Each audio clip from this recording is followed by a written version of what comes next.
Hello दोस्तों, स्वागत करता हूं एक नए वीडियो पर। आज का वीडियो महाजनपदों के उदय पर रहने वाला है। देखेंगे कि महाजनपद का उदय कैसे हुआ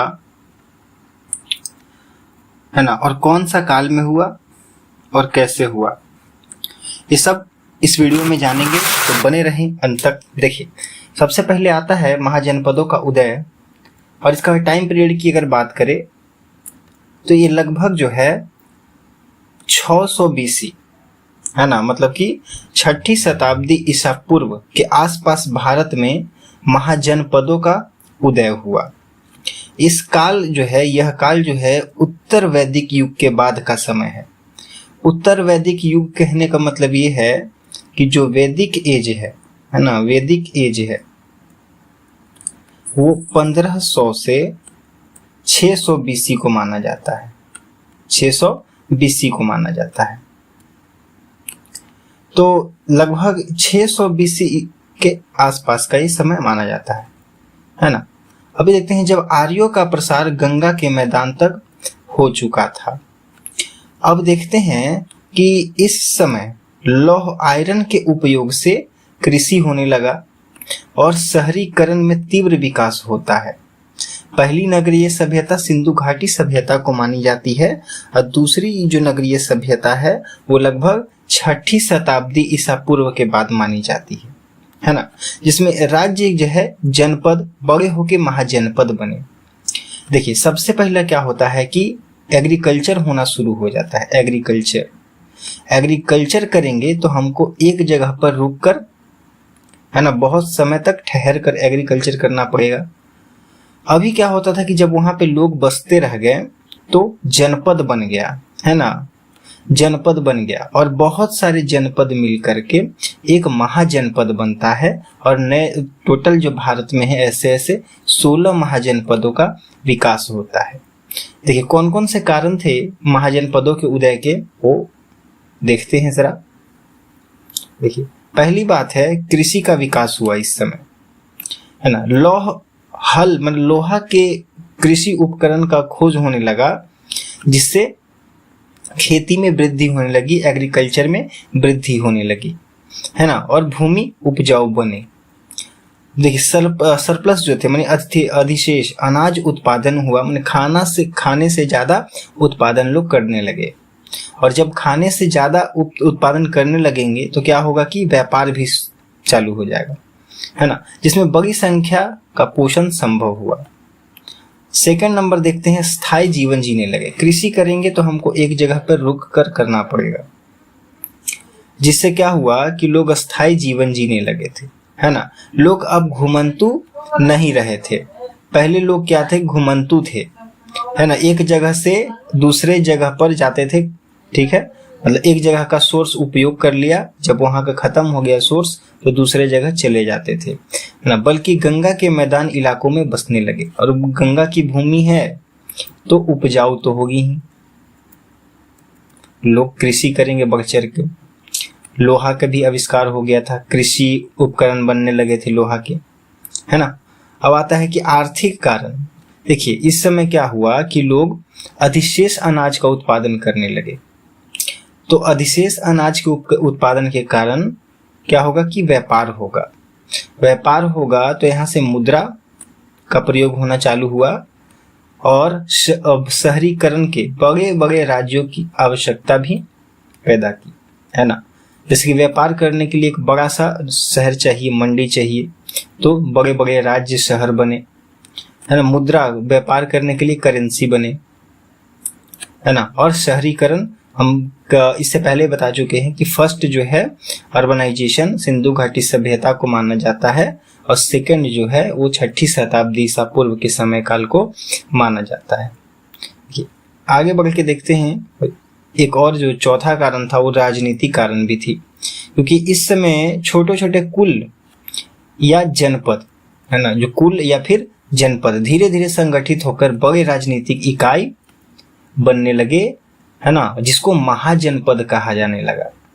और छोटे छोटे जनपद मिलके एक बड़ा महाजनपद में बदल गए। कुछ जगह गणराज्य यानी कि रिपब्लिक बने थे है ना। जैसे कि महाजनपद जो काल था उस समय राजतंत्र चल रहा था, लेकिन कुछ ऐसे भी गणराज्य थे,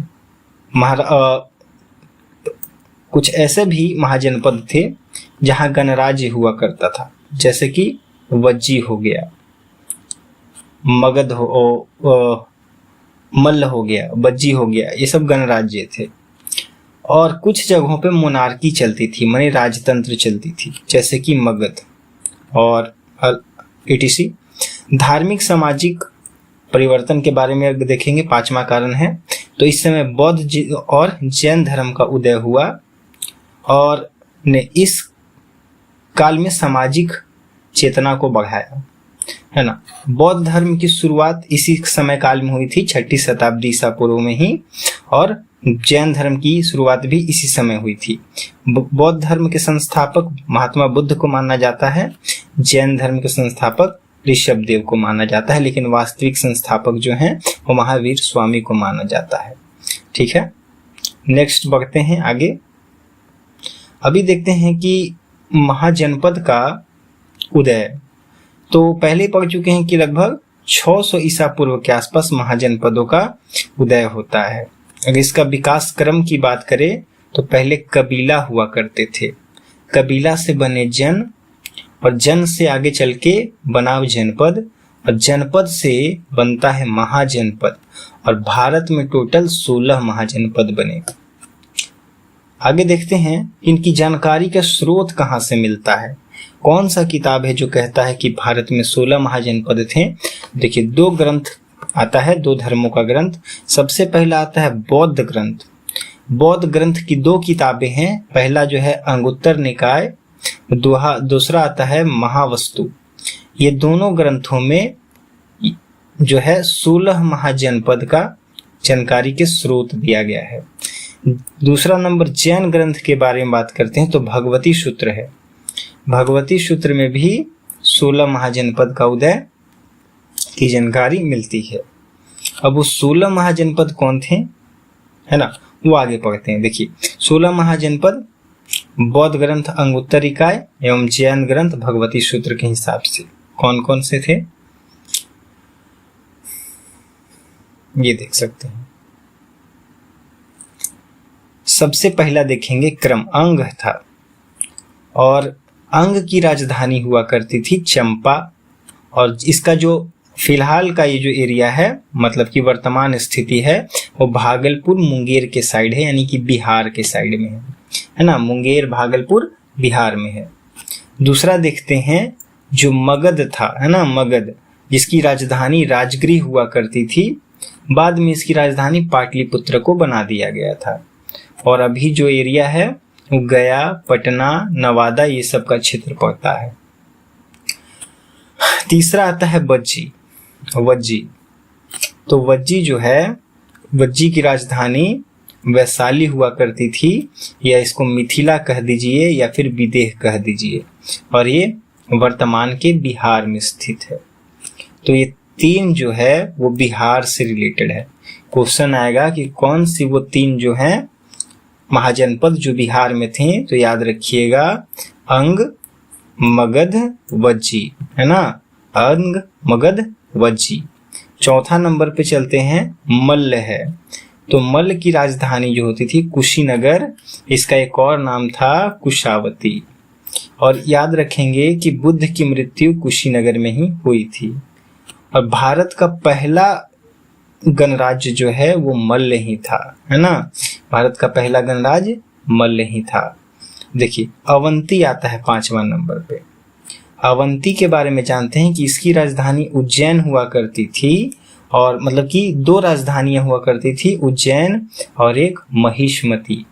तो उज्जैन जो हुआ करती थी वो उत्तरी राजधानी थी, और महिष्मती जो थी वो दक्षिणी राजधानी थी, और ये फिलहाल के मध्य प्रदेश के एरिया में आता था। नेक्स्ट देखते हैं 6 नंबर पर को, कि 6 नंबर पे आता था चेदी, जिसका था शुक्तिमती राजधानी हुआ करता था, और ये आज का मध्य प्रदेश और उत्तर प्रदेश के हिस्सा में आता है। और नेक्स्ट देखते हैं 7वां नंबर, जो वत्स हुआ करता था, जिसकी राजधानी कौशाम्बी थी। ये प्रयागराज उत्तर प्रदेश के क्षेत्र में आता था। 8वां देखते हैं गांधार, जो कि तक्षशिला इसकी राजधानी हुआ करती थी। वर्तमान ये पाकिस्तान में है, पाकिस्तान के रावलपिंडी क्षेत्र में पड़ता है। 9वां नंबर कम्बोज देखते हैं, जो कि हाटक या फिर राजपुर के क्षेत्र में है और ये अफगानिस्तान और कश्मीर के क्षेत्र में पड़ता है। क्वेश्चन आएगा कि कौन से राज्य हैं जो भारत के बाहर थे, तो ये 2 राज्य जो हैं वत्स और गांधार वो भारत के बाहर के थे। ठीक है, नेक्स्ट चलते हैं। 10वां नंबर जो है अस्मक है। अस्मक की राजधानी जो पोटली हुआ करती थी या फिर पैठन, जो कि गोदावरी के क्षेत्र में पड़ता है और आंध्र प्रदेश के क्षेत्र में पड़ता है। यही एक ऐसा राज्य था जो कि दक्षिण भारत में पड़ता था। दक्षिण भारत का एकमात्र राज्य था अस्मक, नाम याद रख लेंगे। देखिए, दक्षिण भारत का एकमात्र महाजनपद कौन था, तो अस्मक था। 11 नंबर पे देखते हैं कि काशी आता है और काशी की राजधानी वाराणसी फिलहाल उत्तर प्रदेश में ये पड़ता था। कौशल 12 नंबर, कौशल की राजधानी श्रावस्ती, और श्रावस्ती जो है वो 2 पार्टों में डिवाइड थी। इसकी 2 राजधानियां थी, है ना, जो कि उत्तर जो थी उस श्रावस्ती जो थी उत्तरी राजधानी थी और जो साकेत जो था वो दक्षिणी राजधानी थी, और ये भी उत्तर प्रदेश में आता था। जी, उत्तर प्रदेश में टोटल 8 आते थे, है ना, 8 महाजनपद। बिहार में टोटल 3 महाजनपद। चलिए, और फिर एमपी में आता है कुछ, है ना, दक्षिण भारत में आ जाता है ऐसा कुछ। अभी आता है कुरु, तो कुरु की राजधानी होती थी इंद्रप्रस्थ, जो कि अभी दिल्ली और हरियाणा के क्षेत्र में पड़ता है। 14 नंबर पे आता है पांचाल। पांचाल की 2 राजधानियां हुआ करती थी, उत्तर को अहिछत्र कहते थे और दक्षिण जो थी वो काम्पिल्य थी। फिलहाल के फर्रुखाबाद उत्तर प्रदेश में स्थिति है इसकी। मत्स्य के बारे में देखते हैं, तो याद रखिएगा मत्स्य मतलब मछली होता है, ठीक है ना, और ये विराटनगर इसकी राजधानी हुआ करती थी। और फिलहाल जो है अलवर और जयपुर यानी कि राजस्थान के एरिया में ये पड़ता था। 16 देखते हैं, 16 सूरसेन होता था, जो कि फिलहाल मथुरा में है और अभी भी इसकी स्थिति जो है मथुरा और उत्तर प्रदेश के क्षेत्र में पड़ती है। तो आज के लिए ये जो टॉपिक है ये काफ़ी इम्पोर्टेंट होता है कोई भी एग्ज़ाम में, और काफ़ी कम समय में एक टॉपिक जो है वो क्लियर हो चुका है। हमारे वीडियो देखने के लिए बहुत बहुत धन्यवाद।